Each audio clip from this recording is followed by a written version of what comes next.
My parents dismissed my pleas for years about my obese cat Panda's health, insisting he was fine. After a shocking visit, I discovered he was dragging his legs and had lost weight. "He's not just your cat," they insisted. "Now I can't trust them and fear I'll lose him. What should I do?" Throwaway account because my mother follows me on Reddit. I apologize if this post is lengthy or disorganized, or if I include unnecessary details. I am not the best at concise or effective storytelling. I tend to ramble, but I will do my best to make it comprehensible. I, 22 female, am in my final year of college. I will graduate in about a month and had planned to move out of the campus dormitory and back in with my parents, mother, 55 years old, and father, 54 years old, after completing my degree only for a short time, just until I can get everything organized after graduation. However, those plans now appear to be unrealistic due to a situation happening between us concerning my cat. My cat's name is Panda, and I adopted him approximately 11 years ago, obviously while I was still living with my parents. He is the sweetest boy on the planet. When he was a kitten, he was quite shy and would spend all his time around me. However, he has come out of his shell since overcoming his moody teenage years and is now the friendliest cat ever. I love him with all my heart. You know how people refer to their pets as soul pets? Yes, Panda is my soul pet. Unfortunately, I was unable to take Panda with me when I moved out of the house, as all of my previous and current living arrangements during college have not been suitable for housing a cat. Additionally, despite his social evolution, Panda is a massive coward when it comes to new experiences and would be overwhelmed if I tried to move him into a new environment. Consequently, Panda has stayed with my parents, and I have been able to see him whenever I have time to visit. It is just my mother and father at home. I have no siblings, and for a period there were two other cats whom we can refer to as Sunny and Birch. Sunny passed away a couple of years ago. He was my mother's sole cat. They were genuinely attached and inseparable, and he was kind of my parents' favorite cat, think golden child, but with a cat.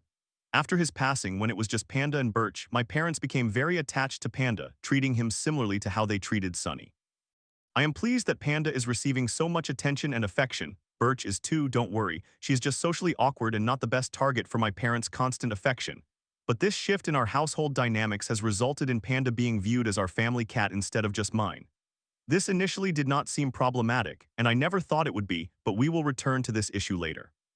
Now onto the crux of the matter. Panda is, in the kindest way possible, enormous. He weighs about 17 pounds and he is not a large breed cat. He is a domestic shorthair. This weight is considered beyond overweight, entering the realm of obesity, and he has remained this way for quite some time.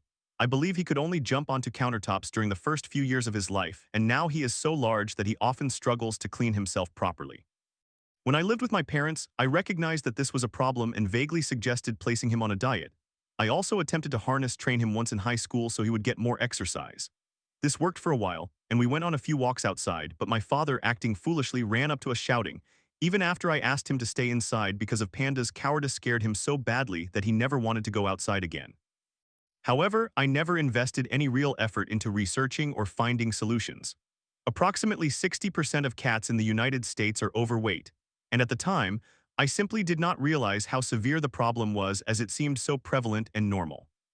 After moving out, finding jobs, and starting college, I began to become more informed about the health risks associated with having a significantly overweight cat. I worked for several years at various pet stores, one of which required me to complete pet nutrition training through online classes. I learned about how unhealthy his current food was and the potential health issues his weight would cause. I began to genuinely worry that if things did not change, Panda would suffer and likely die years before his natural lifespan. I raised this concern with my parents a few years ago, and I tried to approach it respectfully. One of the things I learned while working in pet care is that every pet owner loves their pets unconditionally, and any suggestions for changing their care practices need to be handled delicately.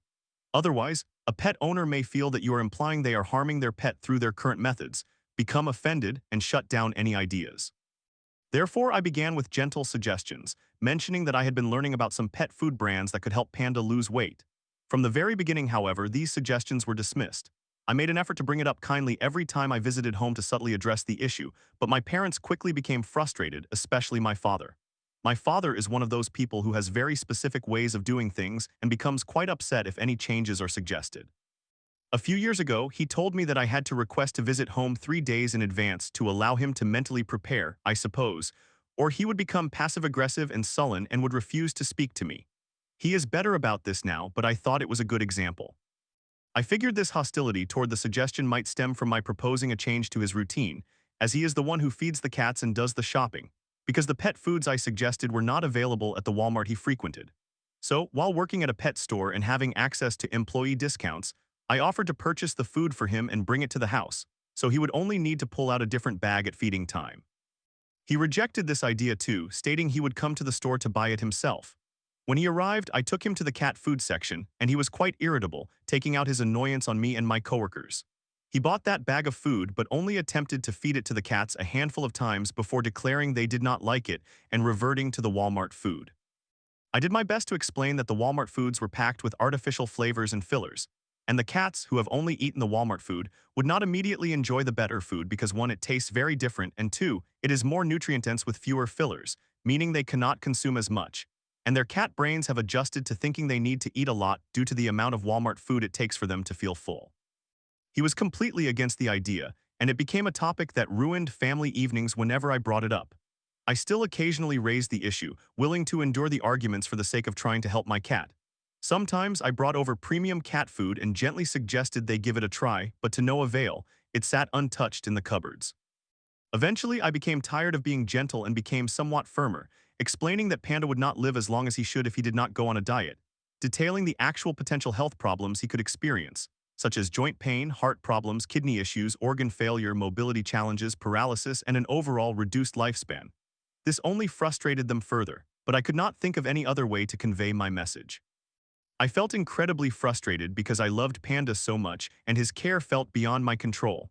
He was heading down a path that would lead to suffering, yet the individuals who could resolve it were ignoring my pleas. I felt helpless. That had been the situation for the past few years, me occasionally trying to bring it up and they growing increasingly upset with any suggestions, the most common response being, "Okay, we understand. We will change his diet soon, stop bringing it up." Mind you, I visit home only a few times a month and would only briefly mention it while there, but regardless, they did not change his diet. Everything changed a few weeks ago, however. I had to come into town and asked if I could drop by while I was in the area on an unplanned visit. I was told that it was acceptable, so I went to the house. While there, I discovered 2 important things. 1, Panda was no longer walking properly. 2, my mother had skin cancer, did not inform me about it, received treatment biopsies, and no longer had skin cancer. I learned these 2 pieces of information in that order, which shifted the focus. First, regarding Panda, he was still moving and mobile, but seemed to be using his hind legs incorrectly, applying weight to his heels instead of his paws and bowing his back legs. He appeared unstable when walking, and his legs seemed to buckle under him at times. This was extremely concerning, as it made me think he might be on the way to paralysis from nerve damage, and it could have indicated kidney disease, diabetes, or a host of other problems. When I noticed it and brought it up, my father casually stated that Panda had been walking like that for a while and that it was nothing to be alarmed about. I insisted that it was a significant problem, and after some initial denial, my parents conceded. However, I was genuinely upset because I had feared this would happen for years. Despite my fear, I remained calm and tried to maintain an understanding tone as I urged them again about the diet. After a brief, "Can't you just start the diet when you move back in after college?" Which, by the way, is incredibly frustrating. My cat is struggling and you want to wait before doing something about it. They eventually agreed and seemed to take me seriously. I was informed that, in fact, Panda had been very sick the previous week, and my father was on the verge of taking him to the vet, but they had decided to wait one day before taking him to see if he improved, which he apparently did, so they did not take him. They had not mentioned that to me and clearly would not have if I had not arrived unexpectedly to discover Panda's condition. Then the cancer issue came up. I learned about this when I saw the bandages on my mother's face and body, and she explained herself with some hesitation. I was shocked, and although I did not show it, I was somewhat upset with her for keeping this from me, which she said was to prevent me from worrying, as I had already been very stressed about my college senior project. A noble intention, I suppose, but I was still a bit hurt. I felt ashamed of myself for being so absorbed in my own world that she felt she could not confide in me about her cancer. However, I tried not to dwell on my feelings and focused instead on our conversation, asking her to share these kinds of things with me in the future because I care about her and worry about her well-being. She assured me that the type of cancer was not very dangerous, that the treatment was manageable, and that she was fully recovered now. While I obviously have more thoughts about that situation, that is not the topic of discussion now, so I mention it mainly to illustrate that she is comfortable withholding important information from me if it helps avoid difficult conversations. I understand she has no obligation to share details about her health with me, but you understand what I mean. Once the cancer issue was discussed, it somewhat dominated the conversation, so we did not talk much more about Panda that evening. Although I managed to get my parents to agree to implement a diet and commit to keeping me updated on him, allow a family friend with extensive animal knowledge to come by and examine him, and take him to an actual veterinarian as soon as possible. The day after that visit, I found a variety of products, various types of kibble and cat CBD oil for potential joint pain, and sent those links to my mother. I also calculated the cat's weights and the required feeding amounts for each food to manage their diets, and I forwarded that information as well. They started the diet the following day and informed me that it was going well, that the visit from the family friend had gone well, and that Panda seemed to be walking better already. I was overwhelmed with a number of other problems in my life, so I took this news at face value and felt a sense of happiness and relief. Now we arrive at the current situation. I apologize for the extensive background and rambling. I am not skilled at discerning which details are necessary for someone to fully grasp the situation. I have been grappling with the idea of moving back home after college for a while, as living with my family is notoriously a recipe for disaster. We can all become agitated with one another quickly, and we all have short tempers. Consequently, our relationships have been strained when we are under the same roof. In fact, even on vacations, if we are forced into close proximity for too long, someone ends up shouting.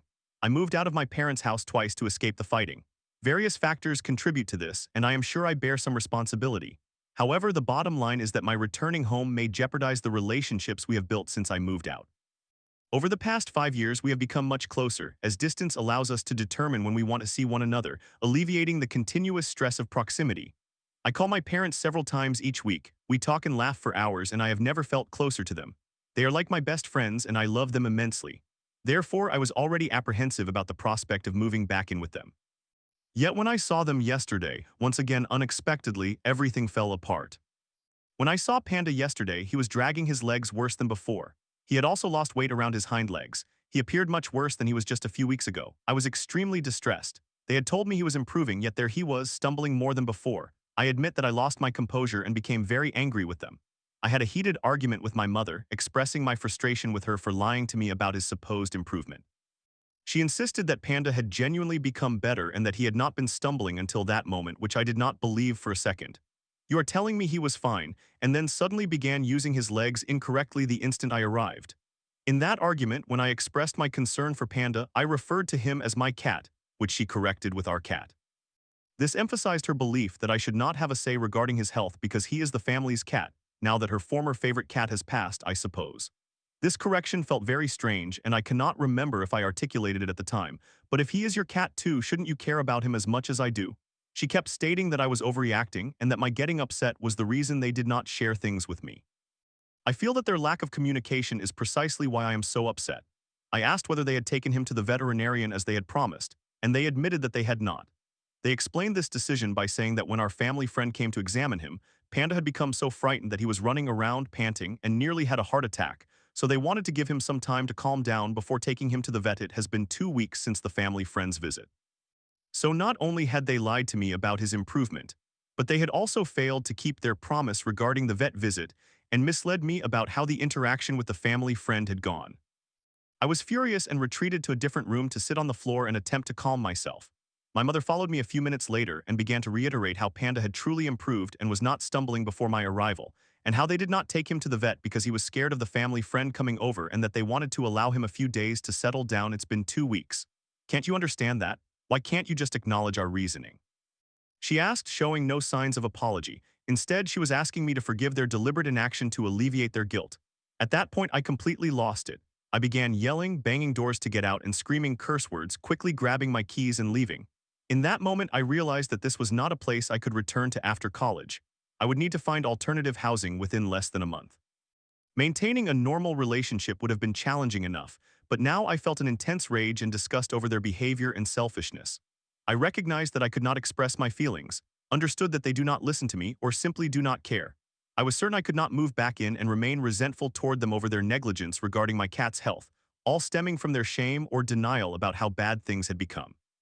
How can I trust that they are good people when they are seemingly so determined to allow him to suffer, and to suggest that their stress over his declining health is the reason they cannot seek help? This is not my proudest moment, but this meltdown has been building for years of pleading with them to pay attention to his health, years of offering solutions and assistance, years of watching my cat's health deteriorate while feeling powerless to intervene. And now they come to me asking me to be understanding and excuse their actions. No apologies or acknowledgement of why I am upset, only excuses and justifications from them. Absolutely not. I cannot reconcile this. I have experienced intense disagreements with my parents before, but I genuinely cannot see a way to recover from this. I will never be able to love them the same if they persistently allow him to deteriorate. If he dies, I don't know how I will cope. The character Doomguy wreaks havoc through literal hell over the death of his pet rabbit, and I understand his rage. I have never felt so incredibly angry in my life. This is not merely a problem between myself and my parents. My cat, innocent and incapable of defending himself, is the collateral damage. How am I supposed to process that? What actions should I take? I have a month remaining before I must vacate my dormitory. I do not believe I can return home. I doubt I would manage that emotionally. I want to find a place of my own and take him with me to provide him the care he needs, although I know he would hate to be moved from his environment, and I question whether they would even allow me to take him, as he no longer seems to be merely my cat. Not to mention the financial concerns, which is the reason I initially planned to live with them for a bit, so I could establish some financial stability while paying significantly lower rent. I am genuinely unsure of what to do, and I had to pull over during my drive home last night because I was hyperventilating to the point of nearly losing consciousness. I have not attended my classes today despite falling behind, as I have been unable to muster the energy. I feel overwhelmed, and at this point I cannot determine whether I am genuinely overreacting. Any advice would be greatly appreciated. In summary, I have been pleading with my parents for years to put my obese childhood cat who lives with them on a diet, but they have refused. Now he is struggling to walk and his health is deteriorating. They have been dishonest with me about the care they are providing him, and I am supposed to move back in with them after college, which I no longer believe I can do because I do not trust them.